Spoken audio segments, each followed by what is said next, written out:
1961 September 1 regional engineering college എന്ന നിലയിൽ NIT Kozhikode ചാത്തമംഗലത്ത് സ്ഥാപിക്കപ്പെട്ടത്. സ്ഥാപനത്തിന്റെ 64ാം പിറന്നാൾ ആഘോഷിക്കാൻ ഒരുങ്ങുകയാണ് ക്യാമ്പസ്. വൈവിധ്യമാർന്ന പരിപാടികൾ സ്ഥാപക ദിനാഘോഷത്തെ സജീവമാക്കും. Kozhikode national institute of technology അഥവാ NIT പിറവിയെടുത്തിട്ട് 64 വർഷങ്ങൾ. 1961 സെപ്റ്റംബർ 1 റീജിയണൽ എഞ്ചിനീയറിംഗ് കോളേജ് എന്ന നിലയിൽ NIT കോഴിക്കോട് സ്ഥാപിക്കപ്പെട്ടത്.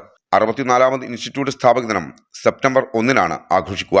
ആഘോഷ ചടങ്ങിൽ ബാംഗ്ലൂരിലെ ഇസ്കോൺ ചെയർമാൻ ചഞ്ചലപതി ദാസ് മുഖ്യാതിഥിയായി പങ്കെടുക്കുന്ന അതിഥികൾ തങ്ങളുടെ ഉൾക്കാഴ്ചകളും അനുഭവങ്ങളും പങ്കുവെക്കും. പൂർവ്വ വിദ്യാർത്ഥികൾക്ക് അവരുടെ മികച്ച നേട്ടങ്ങൾക്കും സംഭാവനകൾക്കും നൽകുന്ന NITCയുടെ ഏറ്റവും ഉയർന്ന ബഹുമതിയായ ഡിസ്റ്റിംഗ്വിഷ്ഡ് അലൂമിനി അവാർഡ് ചടങ്ങിൽ വിതരണം ചെയ്യും. സ്ഥാപകദിന ആഘോഷങ്ങളുടെ ഭാഗമായി 13 അക്കാദമിക് ഡിപ്പാർട്ട്മെന്റുകളിൽ നിന്നുമുള്ള നൂതനാശയങ്ങളും ഗവേഷണ പ്രവർത്തനങ്ങളും പ്രദർശിപ്പിക്കുന്ന സ്കൈലൈറ്റ് 24 എന്ന പ്രദർശനം NITCയിൽ നടക്കും. ഈ വർഷം മുതൽ 3 വിഭാഗങ്ങളിലായി മികച്ച അധ്യാപകരെ തെരഞ്ഞെടുത്ത് പുരസ്കാരം നൽകും. സ്ഥാപനത്തിന്റെ വളർച്ചയ്ക്കും വിജയത്തിനും അമൂല്യമായ സംഭാവനകൾ നൽകിയ 85 വയസ്സും അതിനു മുകളിലും പ്രായമുള്ള വിരമിച്ച ജീവനക്കാരെ NIT ആദരിക്കും. അലുമിനി അസോസിയേഷൻ മുൻ ഭാരവാഹികളെയും ചടങ്ങിൽ ആദരിക്കും. NITയുടെ ഔദ്യോഗിക പ്രസിദ്ധീകരണമായ സംഭാഷണത്തിന്റെ 64ാമത് ഇൻസ്റ്റിറ്റ്യൂട്ട് സ്ഥാപകദിന പതിപ്പിന്റെ പ്രകാശനവും ചടങ്ങിൽ നടക്കും. വെസ്റ്റ് ക്യാമ്പസിലെ സ്വാമി വിവേകാനന്ദ ഓഡിറ്റോറിയത്തിലാണ് സ്ഥാപകദിന പരിപാടികൾ നടക്കുക.